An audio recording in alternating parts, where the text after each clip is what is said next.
All right, what is going on, everyone? Welcome to another episode of Very Cold Lasagna, the podcast that houses a safe and open listening platform for casual, yet mostly stupid takes on the world of WWE, AEW, the NFL, and the wide world of pro wrestling and sports in general. I'm your host, DylanLasagna. Welcome to today's episode number 38.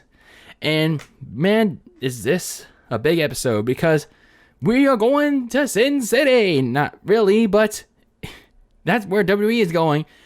And just very shortly, WWE going to Sin City in Las Vegas for SummerSlam. SummerSlam 2021 in Allegiant Stadium in Las Vegas in that Giant Roomba that Mark Davis, the owner of the Las Vegas Raiders, spent a shit ton of money on. And it's going to be, I don't know. I honestly don't know how it's going to be. It could be good. It could be disappointing. It could just be like the Las Vegas Raiders. Overhyped and overrated. That's how it could possibly be. But anyway, I don't know. I was so excited for this event for the last couple of weeks. And I gotta be honest with you. I was honestly planning to go to this event. I bought my tickets to go to SummerSlam like 2 months ago. But sadly, unfortunately, life happens. One of my friends who was supposed to go with me was unable to go due to financial reasons, due to medical reasons, and I was trying to sell this ticket, both of my tickets, because I couldn't find anyone to go, and I want to go solo, but I didn't know what to do with the extra ticket, and it was just worth going anymore. So it is what it is, but still. I guess I'm kind of looking forward to SummerSlam still, watching the biggest party of the summer, because of, well, one match, and that match is John Cena versus Roman Reigns for the Universal Championship. Everything else, I don't know, doesn't really matter much here on this show, and in front of a lot of people in a giant Roomba known as Allegiant Stadium. But that's pretty much where we are with SummerSlam. Not a lot of hype. Pretty much not a lot of excitement. Just like the Las Vegas Raiders. Just like the Las Vegas Raiders right now. Going into their 2021 NFL season. I'm sorry, Raiders fans. And I still dislike you. I'm just kidding. I'm messing with you. But anyway, before we talk about SummerSlam, because there are a lot of matches to talk about here in this preview of sorts, we gotta do what we always do here on Very Cold Lasagna before we talk about the main topic of the day, and that is, plug ourselves. So, like I always do here on every show, make sure to subscribe on YouTube, turn on the notification bell so you'll be notified of each and every podcast that goes up on the air when it goes up, and along with those exclusive news videos, rants, thoughts videos, any of that goes up exclusively on the Very Cold Lasagna YouTube channel.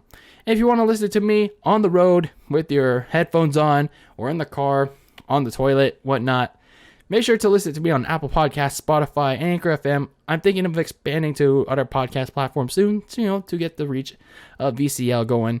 And follow me on social media, on Twitter and Instagram at Very Cold Lasagna. Let's talk about SummerSlam, because the biggest party of the summer is in just a few matter of moments, days, like hours, however you want to view it, depending on when you're listening to this episode or this podcast or whatever.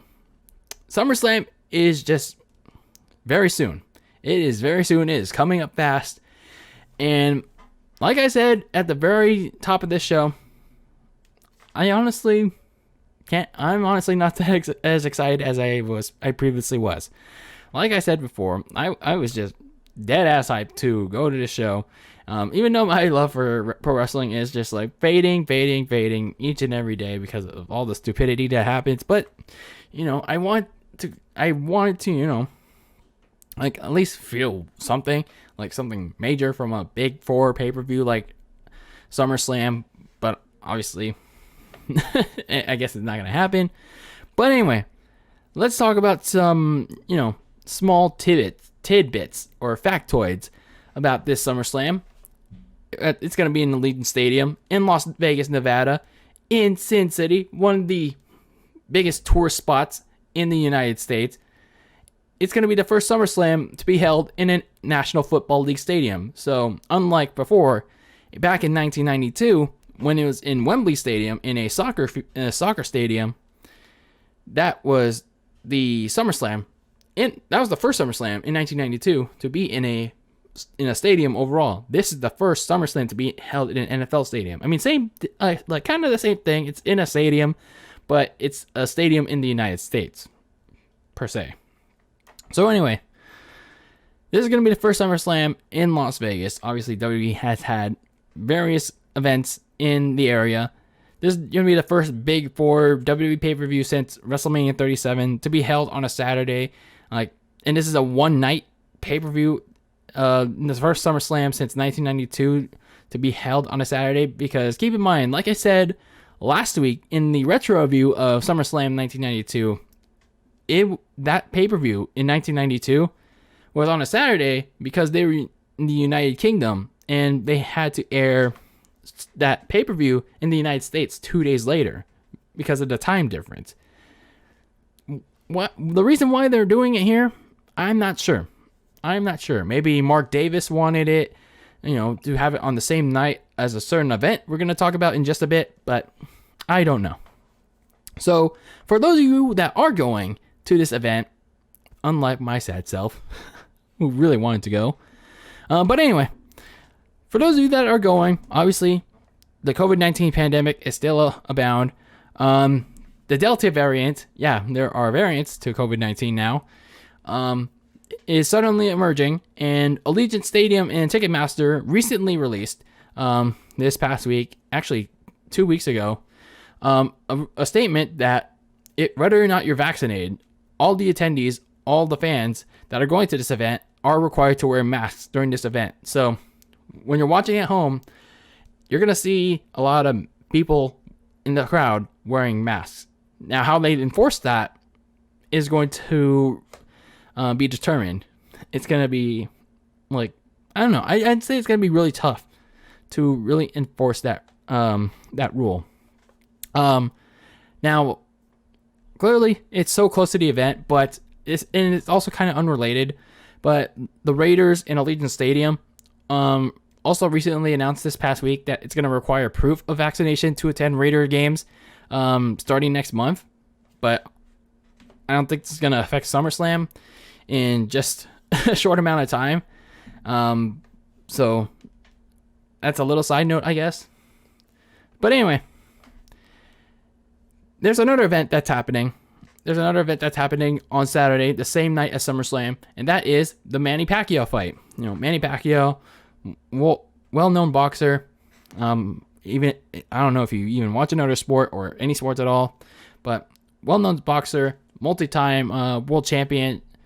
He's going to be fighting against some guy named Yordenis Ugas.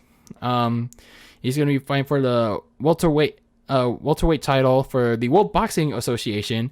So for those people that are going to be attending SummerSlam live or watching it at home, WWE plans to at least end the show, at least because, well, looking at the card now, I don't know how they're going to do it. So anyway, their plan is to end the pay-per-view before Pacquiao faces Yordenis Ugas for this title. So fans could make their way over to T-Mobile Arena, the one on the Strip, or they can watch it at a local bar, or for those at home, switch pay-per-view channels. Now, with the card we're about to get into, I don't know how the hell WWE is going to end this show in time for that fight, because they're starting at 5 o'clock my time, and in Vegas time. So, how are you going to get through 10 matches in 3 hours? I presume Manny Pacquiao is going to be fighting at around 8 o'clock or 9:30, not 9:30, 8:30 California time. So I don't know how that's going to work. I really don't. But if they were going to plan this many matches, they should have had this event start at 4 o'clock.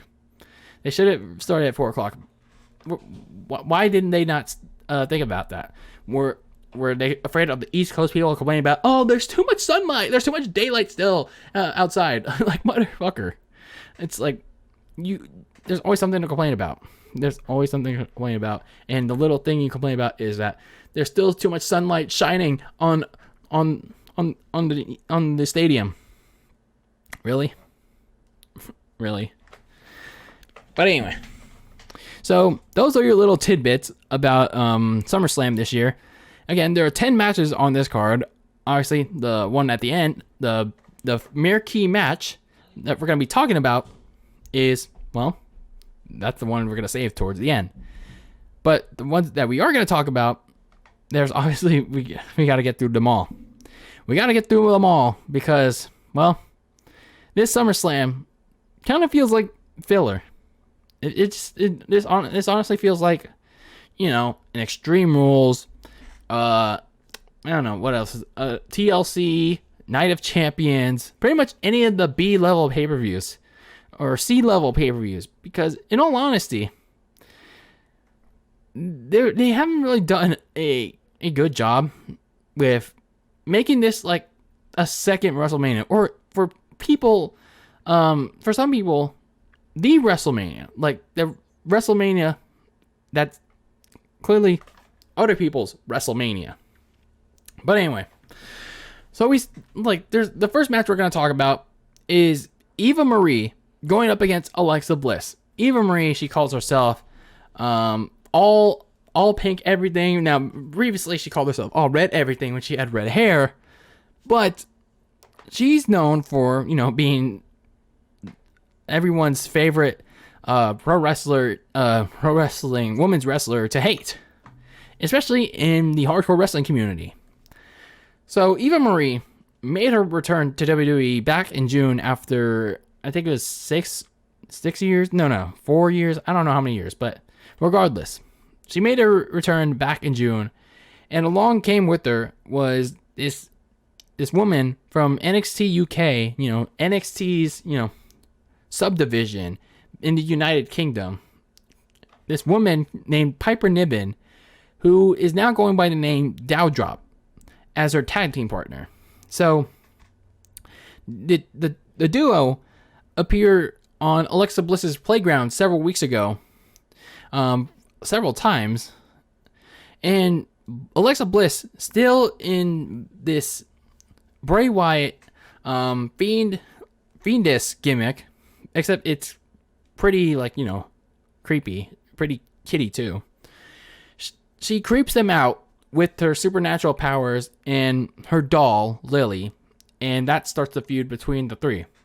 So Eva Marie, Piper Niven attack Alexa Bliss and her possessed doll on one occasion on Raw, and Lily, being the possessed dolls that she is, she sits up, and then as revenge, Alexa Bliss costs Eva Marie and Piper Niven matches, and we have this match at SummerSlam. Now, if you want my prediction, I don't have one, because I don't care. And I highly doubt anyone else does.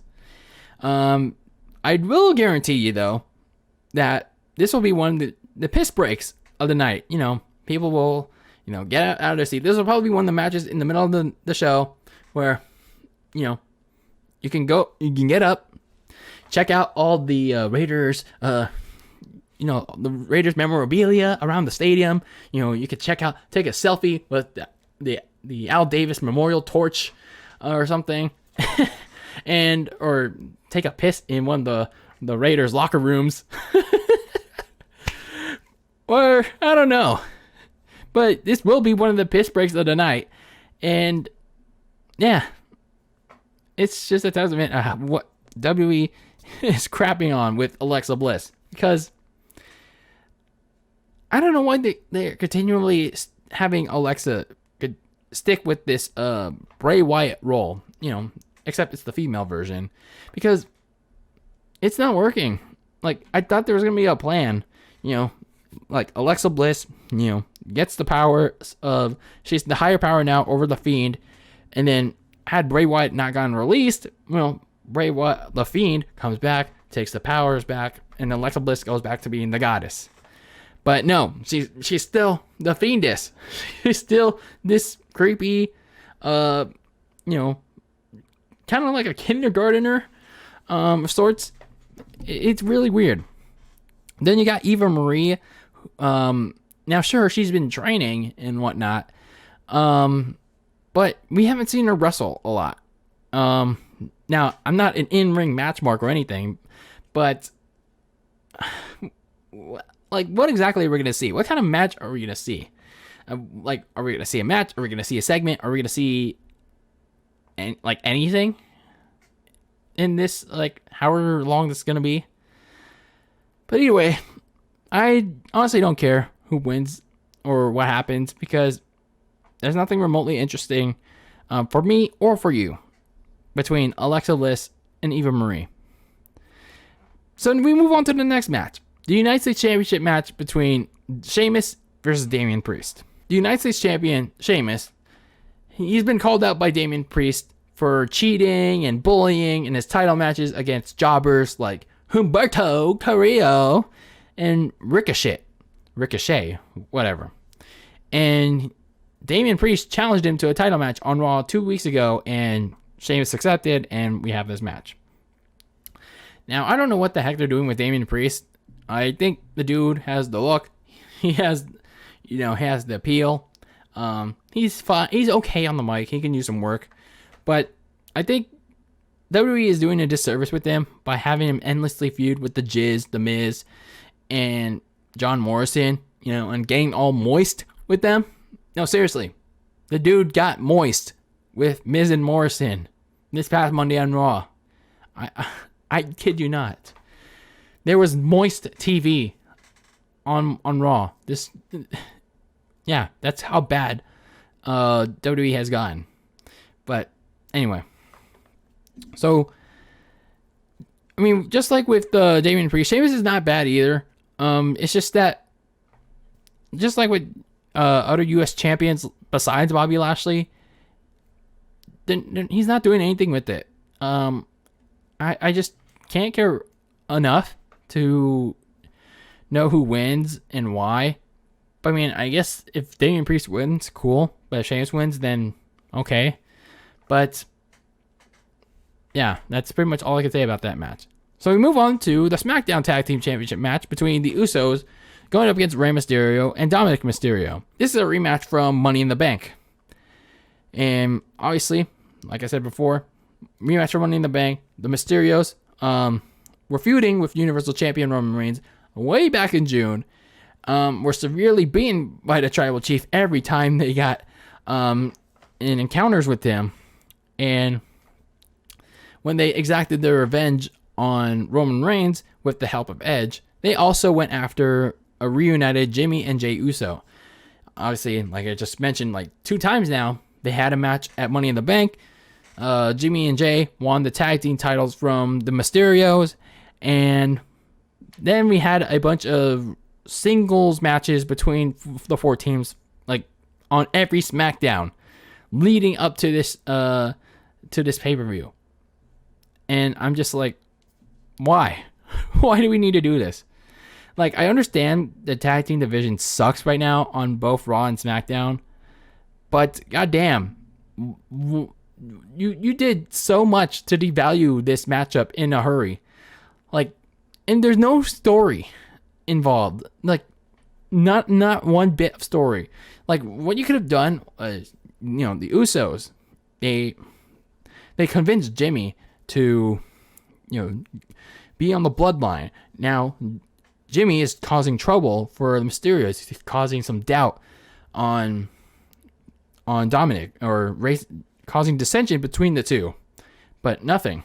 There's nothing happening. They're just, having matches with each other for the sake of having a match. So, I'm just wondering, why didn't we hold off this match until here? Why did we hold off this match? And not only that, WWE should have done what they, didn't need to do, or, shouldn't have supposed to do, whatever. What they weren't supposed to do at Money in the Bank, and that was to have the Usos win it. They should have had the Usos win at SummerSlam in Vegas in front of a much bigger crowd. So if and when Roman wins at SummerSlam in just a bit, they can join him and have an ending shot of the Bloodline standing tall, dominating the WWE. That would be a visual, emphatic, symbolic ending to the pay-per-view. It'd be asking, damn, they got all the gold. What is next? Who can step up to the plate? Nobody. So, I don't know. Whoever the champions are going to be, whether it's the Mysterios or the Usos, there's no competition after this pay-per-view. The Street Jobbers are tryhards. I don't care so much about Otis and Chad Gable. Like, I just have very little reason to care. I don't know. Maybe Rey Mysterio and his son, because I like Rey Mysterio, the wrestler I grew up with. But damn, they have done so much to like make me care so little about this match in a big hurry. But anyway, moving on to the next tag team title match, and that involves the Raw side. The Raw tag team champions AJ Styles and Omos going up against Randy Orton and Matt Riddle, RK Bro. So pretty much what is going on here is that AJ Styles and his bodyguard Omos, they won the Raw tag team titles from the New Day, Kofi Kingston and Xavier Woods, back at WrestleMania 37 in April. And since then, they have successfully defended the titles against the New Day, Elias and Jackson Riker, and the Viking Raiders. Meanwhile, Matt Riddle, he's a former MMA fighter, and you know the dude that I've been like ranting about, being like a kid in kindergarten, riding around in his scooter and playing with jizz sticks with The Miz and John Morrison. And he formed a tag team with Randy Orton called RK Bro, and they've honestly, I guess, even though I don't like the pairing, they've made the odd couple. They made for the odd couple. Riddle is like the kindergartner, and Randy is like, he has the also conflicting apex nature in him. So Randy Orton took some time off after Hell in a Cell, but Riddle kept the team going. He even adapted Randy Orton's RKO, calling it obviously the RK Bro. He feuded with AJ Styles and Omos after Money in the Bank. He started the feud while Randy Orton was away, and he teased Orton coming back. And Orton returned eventually 2 weeks after Money in the Bank. And when Orton returned, Orton beat AJ Styles in a match in the main event of Raw. Randy Orton RKO'd Matt Riddle, but it was just like a sign of gratitude or something. So it wasn't like, the team's breaking up. And this was the case this past Monday on Raw, when Matt Riddle came to the ring, proving his undying love for Randy Orton, and saved him from an attack by Styles and Omos. And that set up the match for this Saturday for the Raw tag team titles. Now, honestly, Randy Orton and AJ Styles can be doing something so much better than this, but it is what it is. I don't know. Omos is just still trying to find himself as a big man, and Matt Riddle is just pure cringe. He is really, really cringe. If you ever watch him, like, look up on YouTube, like, Matt Riddle and what he does on Monday Night Raw every week. It is pretty cringe. It is not funny. You watch it and you can't get past 5 seconds. You can't even watch it at normal speed, or you can't even watch it at any speed. It is pure cringe. Him acting like he's in preschool. Now, sure, like we're all the kid in ourselves, but this is national television, my man. Like, my God. So I honestly don't know what's going to happen in this match, and even though I can care less about it, I still have some ideal scenarios of what can happen, because, I mean, let's face it, Randy Orton is, he's cold as fuck. So, this could happen. Randy Orton could cost RK Bro the match. He can turn on Matt Riddle mid-match, or he can turn on Matt Riddle after the match. Or nothing happens, AJ Styles and almost retain the title, or Randy Orton and Matt Riddle actually win the damn titles. So, I don't know. I honestly don't know what'll happen, but yeah, that is your Raw Tag Team title match. So, continuing on the Raw side of things, we next get the almost a superhero going up against two Russell Wilson, Pete Carroll-esque Seattle Seahawks. Nikki ASH, almost a superhero cross, going up against Charlotte Flair and Rhea Ripley. Nikki Cross interjected herself into the Rhea Ripley and Charlotte Flair feud. Honestly, I'd say back in June, when she wasn't almost a superhero, when she beat both of them in Beat the Clock challenges. And obviously, after that, she became almost a superhero. A gimmick that she came up with herself. Now, obviously, I've talked about why I dislike this gimmick because, well, for reasons. Go check it out. Go check out that clip. But anyway, meanwhile, Charlotte and Rhea have been feuding for the Raw Women's title since Backlash back in May. And those matches that at Hell in a Cell and Money in the Bank involved Rhea getting a disqualification victory over Charlotte, and Charlotte winning the Raw Women's title from Rhea Ripley at Money in the Bank.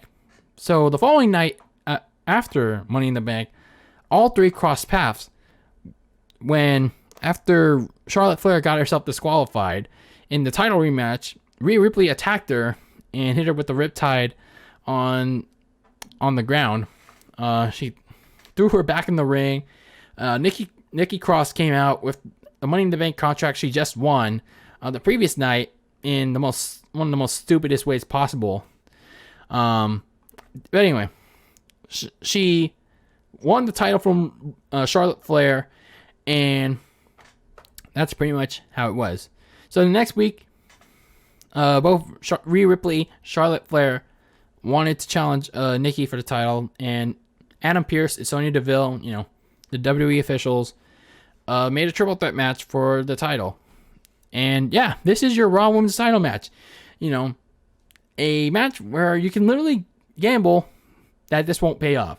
Yeah, you're gambling on two Russell Wilson, Pete Carroll-esque, Seattle, finish the statement, and a wrestler that is not almost a superhero when she is a fucking champion already.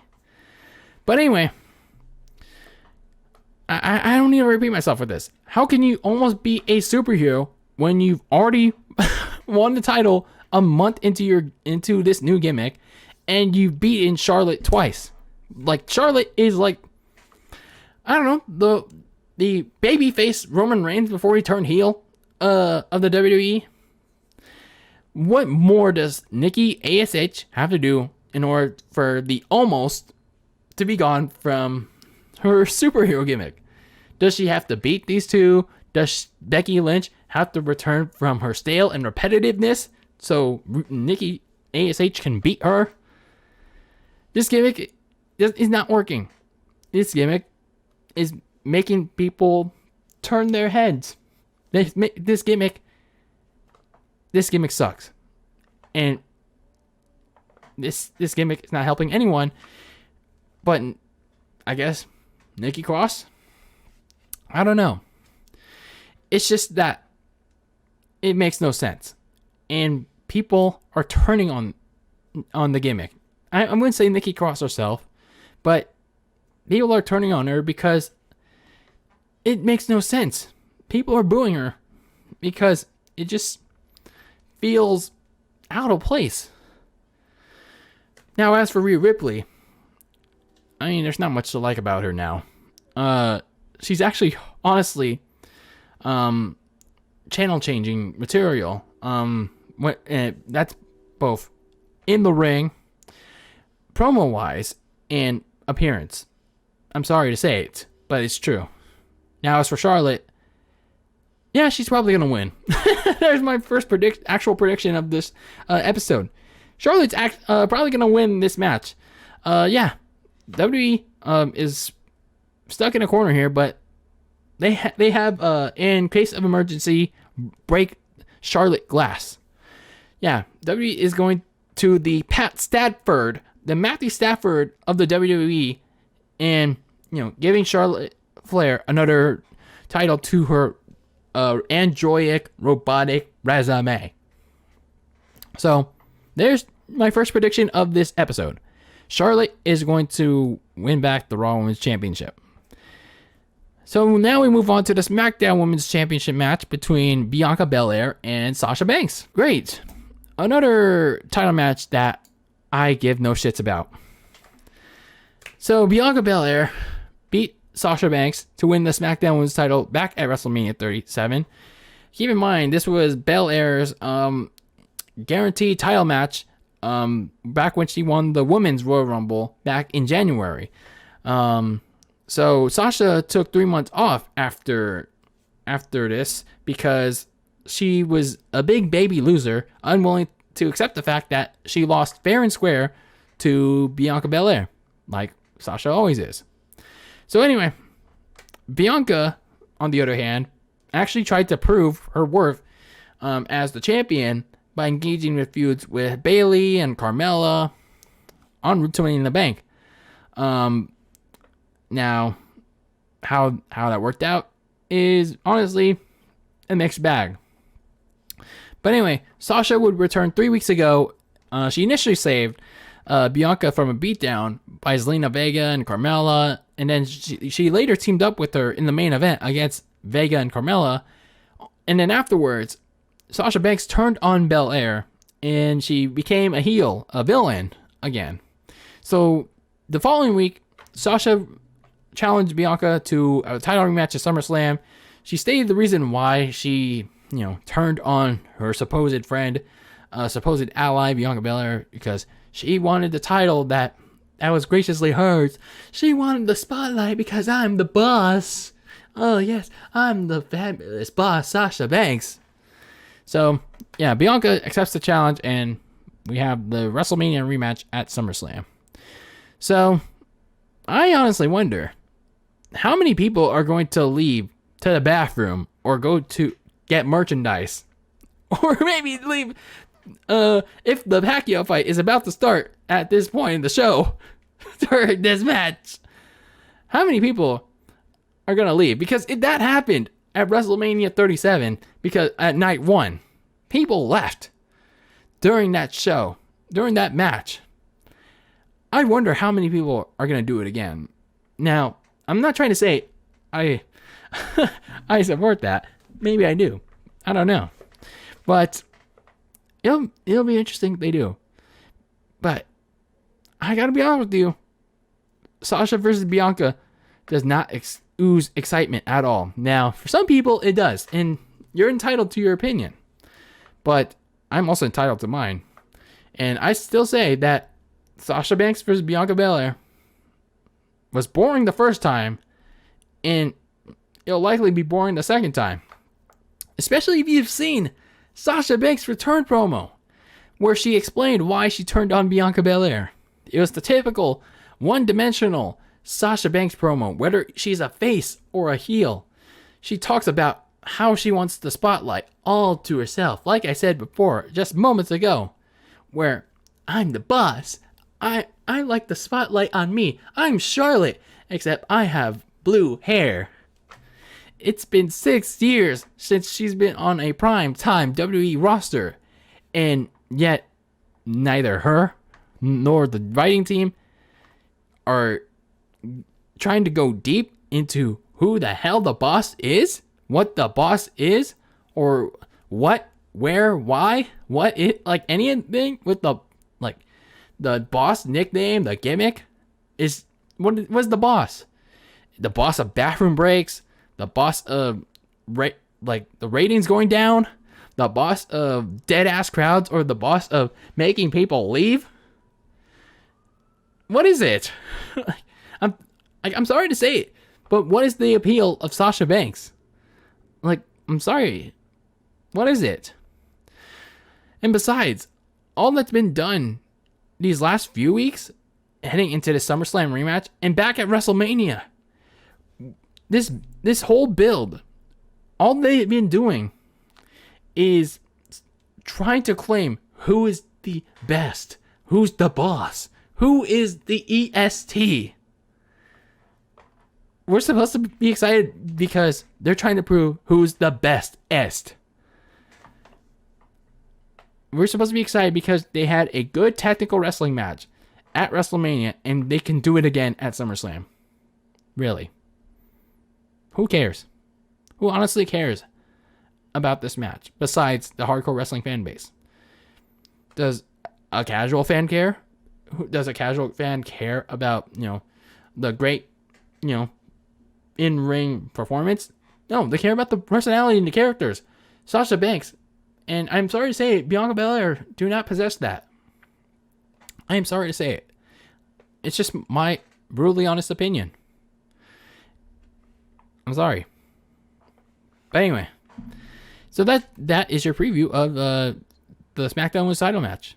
So now we move on to Drew McIntyre versus Jinder Mahal. Now, Drew McIntyre is staying away from the WWE title scene. He's been in the WWE World title scene since, I'd say, the Royal Rumble 2020, and I guess you consider what he's doing at SummerSlam a little bit of a break of sorts.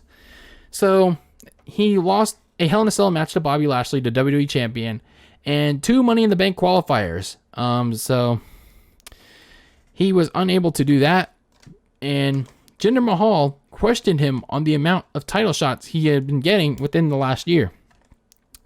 So Mahal had also blamed him for costing him a chance to be in the Money in the Bank ladder match. So Drew took exception to this, and they fought in a match on the July 5th edition of Monday Night Raw. Drew won this match, but Jinder Mahal and his new butt buddies, Veer and Shanky, they stole his family sword, Drew McIntyre's Claymore. Like, how could they? But McIntyre only revealed to Mahal that it was just a replica. So in retaliation, McIntyre proceeds to destroy Jinder Mahal's motorcycle. So as revenge for destroying his motorcycle, Jinder Mahal and his butt buddies would cost Drew McIntyre the Money in the Bank ladder match at Money in the Bank. So they dragged his ass backstage, and the next night on Raw, Drew McIntyre got his revenge by attacking them during a Jinder Mahal promo, where I guess he was talking about how it's his birthday and whatnot, and how he reveled in the fact that, I cost Drew McIntyre the Money in the Bank ladder match. So, yeah, that was pretty much all there was to this feud. But most recently, Veer and Shanky, they're not allowed to be at ringside for this match because they lost a handicap match to Drew this past Monday. So, obviously, Drew McIntyre is going to win on Saturday, but this is probably just going to be a one-and-done feud. I think WWE has done a lot since Hell in a Cell, and probably like even earlier, to hurt more than help Drew McIntyre when it comes to his personality, his promos. Like, I mean, sure, it's nice that there's a reason that he uses his sword in his entrance. I think it was because of his family heritage, his ancestors, or something. But the problem is that he's one of the top wrestlers. He's one of the guys that's on social media or in the media or something that WWE actually presents. But the problem is he's being booked inconsistently between you got the serious Drew McIntyre, and then you get the goofy Drew McIntyre. It's we need to have some consistency with Drew McIntyre. He looks like a legit dude, and he actually has talent. But WWE keeps making him do goofy stuff. And you can be funny, you can be goofy, but don't let that overlap the seriousness, with Drew McIntyre. So Drew McIntyre is gonna win, and hopefully he can do something, in the upper mid card, or I don't know. I don't think he should be back in the WWE title hunt. I don't know. I honestly don't know what Drew McIntyre can do after this. Could he go to SmackDown, but then you have Roman Reigns? Then it's like, or you can feud with Sheamus for the U.S. title and have a U.S. title run. I don't know what Drew McIntyre could do after this. So, either way, Drew McIntyre is going to win in this match against Jinder Mahal. So now we move on to the next match. Edge versus Seth Rollins. One of the other like non-title marquee matches of night. This is actually one that I'm honestly a little interested in. Not because of Seth Rollins, but because of Edge. And this one actually has, some story behind it. There is actually some story going on in this match. So Seth Rollins and Edge, they actually have beef dating back to December of 2014. There's a segment at the end of Monday Night Raw on, I think it was on New Year's Eve or something, and Seth Rollins was on the Cutting Edge's talk show, and Seth Rollins attacked both Edge and Christian, and Seth Rollins threatened to curb stomp on Edge's surgically repaired neck. Now keep in mind, Edge was still retired at this time, and he threatened to injure Edge's surgically repaired neck and permanently paralyze him. This was a way to force John Cena to reinstate Triple H and Stephanie McMahon and reform the Authority. That was a stable, kind of like a corporation where they would like abuse their power and such during that time. So 7 years later, Edge is an active wrestler once again, and he gets a Universal Championship match against Roman Reigns at Money in the Bank. And Seth Rollins was angry about it. Now, Rollins was angry about it because he claimed he worked hard for it to deserve it. He returned back in, I think it was like February of this past year or something, and he worked his way back to get that title shot against Roman Reigns. But the problem is, Edge never got his proper one-on-one match that, the Royal Rumble guarantees you against Roman Reigns, because you know what happened. WWE Daniel Bryan Edge versus Roman Reigns at WrestleMania. They Daniel Bryan that shit. But anyway, I've said enough about that. So Seth Rollins cost Edge the title match, and Edge fights with Rollins into the crowd afterwards, leaving Roman Reigns alone in the ring. So Rollins gets enraged with the fact that older wrestlers like Edge and John Cena are returning and taking away all the opportunities from the current wrestlers that earned them. Now, I feel like that when Rollins said that the following SmackDown after Money in the Bank, they should have took a hard look at when they wrote that for Rollins, because, well, most of today's wrestlers frickin' suck. And that's why guys like Edge and Cena, they have to take away those opportunities because, well, they're like well-known names. And, well, the current wrestlers, they haven't done that. They haven't made themselves well-known. Like, they haven't made themselves well-known to the true fans of wrestling, the casuals, the ones that, are trying to get actively interested into this product. But anyway, so a few weeks later, Edge persuaded Rollins into a SummerSlam match by calling him Edge Light, a comment that Rollins took personally, and he claimed that he was better than him in every way possible. And then he accepted his challenge, and we have this match that has been teased for a better part of 2-3 months, and I guess you could say even 7 years. But now we're officially getting it at SummerSlam. Now, this should be a good match. But I think Edge has pretty much done all the heavy lifting in this feud, because Rollins just can't hold up. He can't hold up to Edge's emotion, Edge's, mic work, his delivery. Seth Rollins just laughs and screams, and he comes off as non-believable, especially when he's wearing some of the stupidest attire ever. All those, like, drip suits or whatnot. Like, how can someone take you seriously when you're wearing, like, very rainbowized, like, suits? Really. But anyway, at least there's the interesting point of, the what if on if Rollins actually curb stomped Edge's neck back in 2014. So it's a decent element that somewhat keeps viewers interested. So honestly, like with AJ Styles, I guess with the same thing with the Raw Tag Team title match, there's multiple ways that this can go. Edge gets his revenge, or Seth Rollins gets a big win over a WWE Hall of Famer. I just think either way, whoever wins will benefit, and whoever loses won't take a huge hit. They won't get hurt as badly with their credibility. Like, none at all.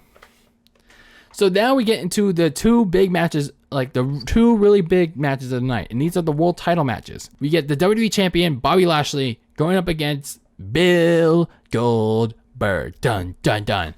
Dun, dun. Dun, dun, dun, dun, dun. Goldberg. Dun, dun, dun, dun. So, the big match, the big WWE Championship match that we're getting, Bobby Lashley versus Bill Goldberg. So, fresh off his dominant victories over Kofi Kingston at Money in the Bank, and even a returning Keith Lee the night after, WWE Champion Bobby Lashley looked like he was back in his peak dominant form. But unfortunately, Bill Goldberg made his return to challenge Lashley to a match at SummerSlam. Lashley was like, yeah, fuck you. I'm not doing that. So after 2 weeks of rejection, Lashley would accept the challenge because he saw his manager, MVP, get speared by Big Bill because he was trying to defend his son.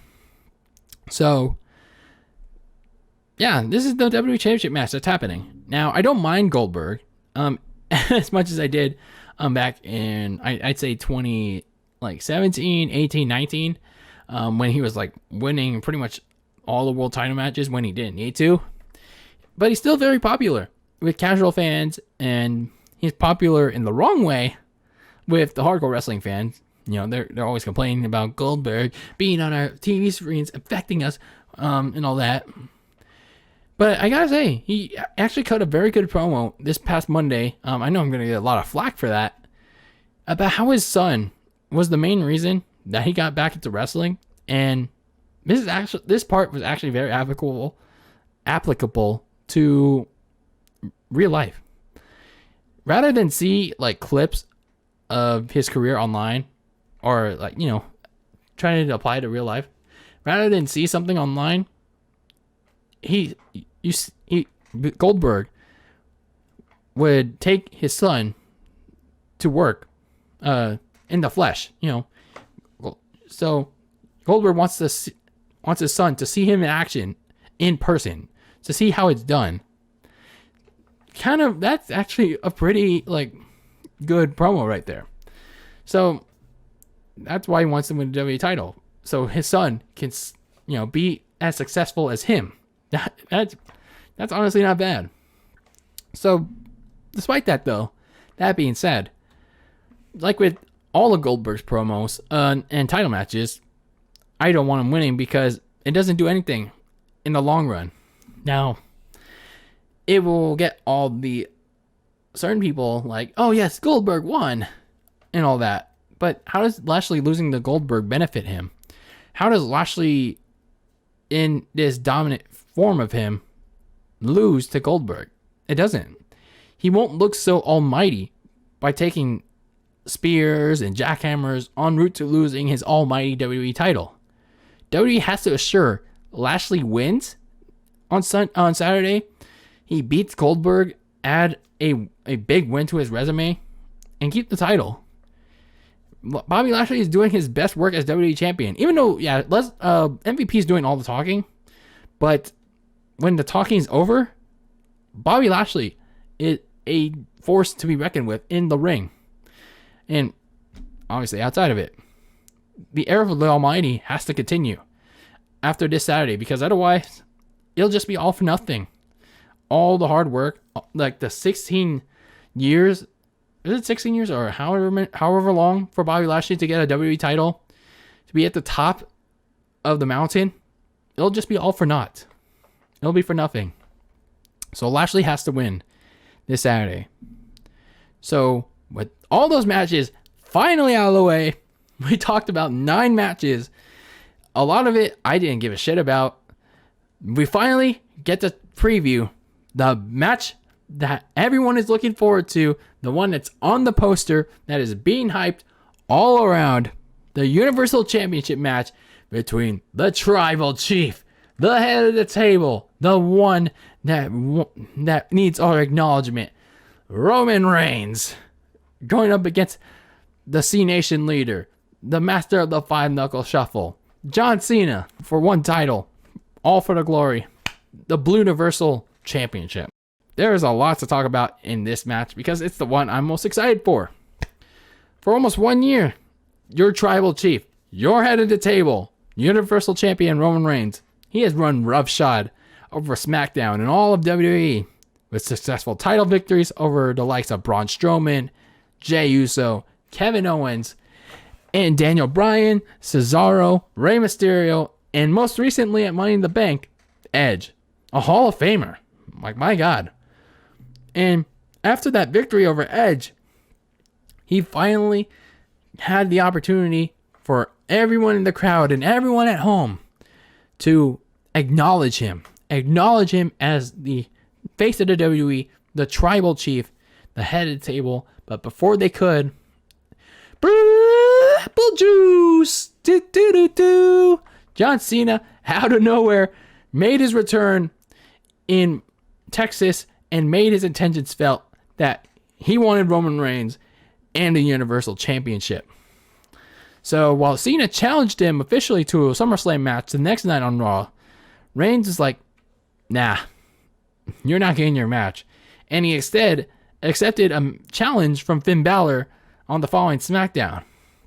So while we were initially going to get another Daniel Bryan shoehorns his way to a match situation, except obviously it's Finn Balor. Finn Balor was actually attacked by homeless Baron Corbin during the following week's contract signing for Balor and Reigns at SummerSlam. So when Corbin instead tried to sign it, Cena rushed out to stop him from doing so he could sign the empty line in front of Roman Reigns. So that made the match at SummerSlam official. So that's where we are with this match. This match is honestly bigger. It's even bigger than the one they had back at No Mercy. Because honestly, the one back at No Mercy, they had a good match, but there wasn't really a lot at stake. To be honest with you, Roman Reigns, like, he was still being rejected by the WWE fans, and you could tell that he lacked confidence, especially in that promo battle with Cena. Yeah, Cena owned his ass, and now that he's the Tribal Chief, I feel like him in this role, he has really excelled in the past year. Roman Reigns is no longer the cookie cut riot vest, shield vest, whatever, generic babyface that doesn't know what a promo is, Jack. He is excelling. Ever since John Cena left after his promo on his program with Bray Wyatt in 2020, John Cena himself, even though he's not like with WWE as prominent like he was back in his prime when he was full time, his star power has only grown further in Hollywood with his biggest role in Fast 9, The Suicide Squad. He's becoming a box office draw. So why do I say Cena is being like a guy that he himself said he never would be years ago? Someone that would always be there for the fans, like, all the time. If that my memory serves right. But, time changes, John Cena wants to explore his horizons. Roman Reigns, obviously, now has legit booze. Like, he's a villain in the eyes of the people. Like, not the babyface that has booze. He is a true villain in the eyes.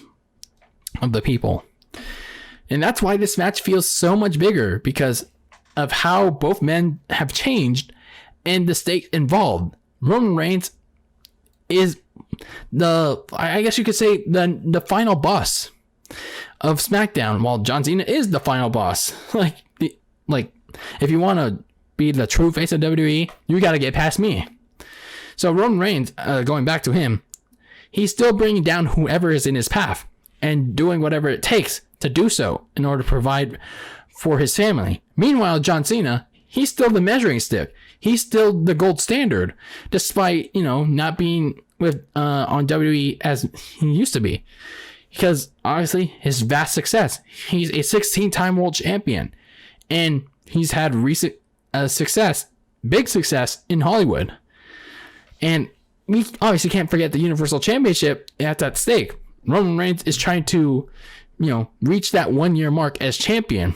And unlike Brock Lesnar, he actually has defended the championship at nearly every pay-per-view this year. The only exception being, they put a Hell in a Cell title match that he was in with Rey Mysterio on the Smackdown before the show. And while John Cena, he wants to finally break Ric Flair's 17-time record. So there is a lot at stake. And all it will take is 1, 2, 3 to have one of these men have their hand raised with the Universal title at the end of SummerSlam. But who will that be? And I'm going with Roman Reigns. I am going with Roman Reigns. And you know why? Why turn off the iron when it's still hot? Roman Reigns is doing relatively well. Now, WWE really needs to, get the ball rolling on finding him new challengers, like actual legit challengers. He's still doing well as champion. Both ratings and creative writing indicate that.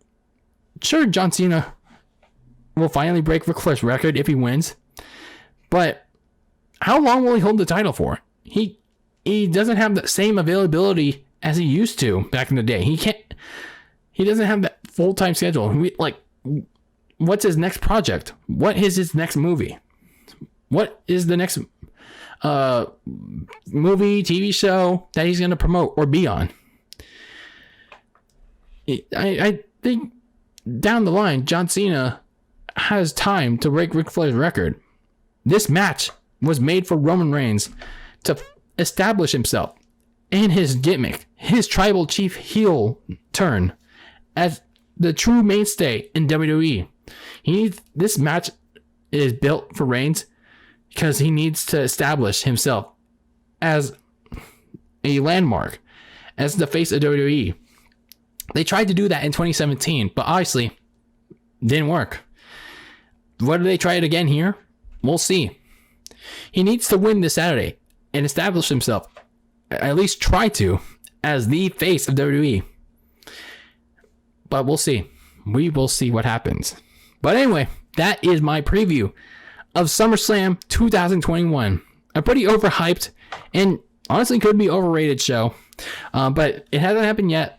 And honestly, it's a one-match show. 2 matches if you count Goldberg versus Lashley, I guess. But pretty much a one-match show. And I'm honestly only excited for Roman Reigns versus John Cena. Everything else, I guess I could sleep through. And I'm honestly, I guess I could say I'm not going. I'm glad I'm not going anymore. Because I honestly would have slept through this. I honestly would have slept through this up until the main event. I was like, to my buddy, like, can you wake me up? When the main event is on. Or I just would have like stood at the concession stand and like look at the TV. It's like, okay, yeah, all right, yeah. Just like not give a shit about any of the matches.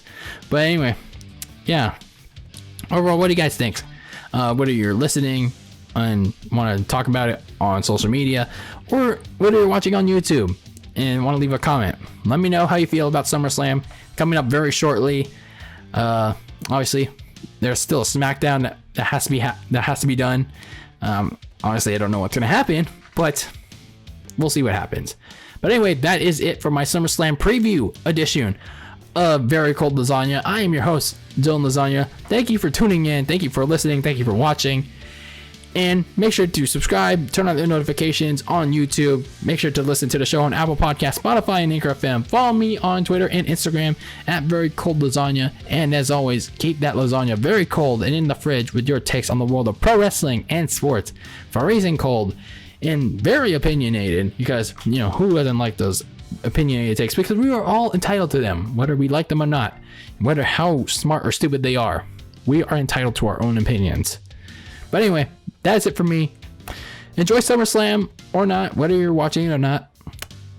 It's your call. But anyway, thanks for tuning in. Until next time, peace out.